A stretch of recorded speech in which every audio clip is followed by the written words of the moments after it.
Open your fridge. There is probably something sweet, something cold, something wrapped in plastic, maybe fruit that crossed an ocean before breakfast. To you, this is normal food. To the people who built your body, almost none of it would make sense. Not because they were healthier, not because they were wiser, because for most of human history, food was not chosen. It was found, stolen, cracked open, boiled, chewed until the jaw hurt, and sometimes it was already half rotten. The uncomfortable truth is that there was no single ancient human diet. There was only survival, and survival was much stranger than the clean version people imagine today. Most people picture early humans as hunters, strong, organized, carrying spears across the grass. But the earliest humans were not kings of the food chain. They were nervous animals with clever hands. When a lion killed an antelope, the lion ate first. Then hyenas came, then vultures. Only after that could early humans move in. What was left was not a steak. It was bone, skin, tendon, skull. The parts nobody else wanted or nobody else could open. But that is where the story changes. Because inside those bones was marrow. And marrow was gold. Soft, fatty, dense energy hidden inside a hard shell. To a hungry animal, fat is not a treat. It is survival condensed into one bite. Your ancestors learned to use stones like tools, not first to build houses, not first to make art, but to smash bones after predators had walked away. That sound, stone against bone, may be one of the oldest sounds of being human. Then came the skull. Most animals could not open it easily, but a stone could. And inside was brain. More fat, more calories, more fuel for a body that was slowly becoming expensive to run. This is where the clean version of ancient eating breaks apart. Your ancestors did not survive because they were picky. They survived because they were willing. Willing to scrape, willing to crack, willing to taste things other animals left behind. And that willingness may be one reason you are here. Because the human brain is costly. It burns a huge amount of energy. A body cannot grow a brain like that on leaves alone. So early humans chased calories wherever calories were hiding. In marrow, in organs, in insects, in eggs, in shellfish, in tubers pulled from dirt, in fruit when fruit existed, in anything that did not poison them first. The ancient diet was not a menu. It was a map of whatever the landscape allowed. Near the coast, humans ate shellfish. In forests, they ate fruit, roots, honey, and small animals. On open grasslands, they followed carcasses and later herds. In cold places, fat mattered more than almost anything. In dry places, plants could disappear for months.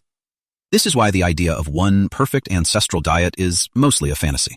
There was no universal breakfast. There was no clean plate. There was no permanent rule. There was only the question every day asked, can this keep us alive? Then fire changed the question. Before cooking, food fought back. Meat was tough. Roots were hard. Plants carried toxins. Chewing took time. Digestion took energy. Cooking softened the world. It turned hard starch into fuel. It made meat easier to chew. It killed some parasites. It unlocked calories the raw body struggled to reach. This may be one of the most important inventions in human history, not because fire made food taste better, because fire made food more profitable. The same piece of food could give more usable energy, and energy is what evolution notices. Over time, the human body changed around cooked food. Smaller teeth, different jaws, shorter guts than many plant-heavy animals, more energy available for the brain. In a way, cooking did not just feed humans, it helped make humans. But fire did not make life easy. Ancient people still went hungry, often. The body you have was shaped by gaps, days when food was scarce, seasons when fruit vanished, cold months when every calorie mattered. That is why sweet tastes good. Sweet meant ripe fruit, quick energy, a rare signal worth following. That is why fat tastes good. Fat meant dense survival, a way to last through hunger. That is why salt matters. Salt helped nerves fire and muscles work. In the ancient world, these tastes were not weaknesses. They were instructions.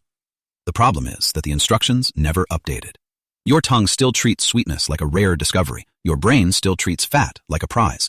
Your body still prepares for shortage. But now the shortage often never comes. The supermarket is the strangest hunting ground in human history. It contains more calories than an ancient person might see in weeks. Fruit in every season, meat without a chase, sugar without a tree, fat without a carcass, salt without a coastline, and all of it waits under fluorescent light. This is the real twist. Modern food did not simply change what we eat. It separated taste from the world that gave taste meaning. Sweet no longer means rare. Fat no longer means hard-won. Salt no longer means survival. The signals stayed ancient.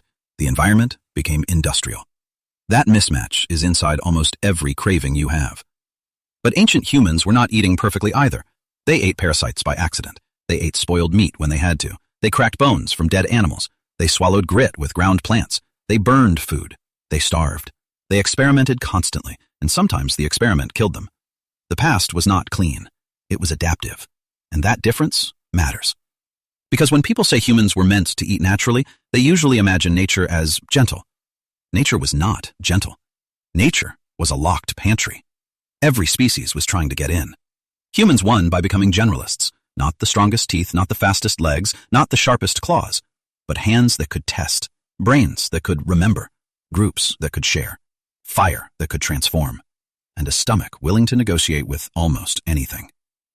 So what did ancient humans actually eat? Whatever worked.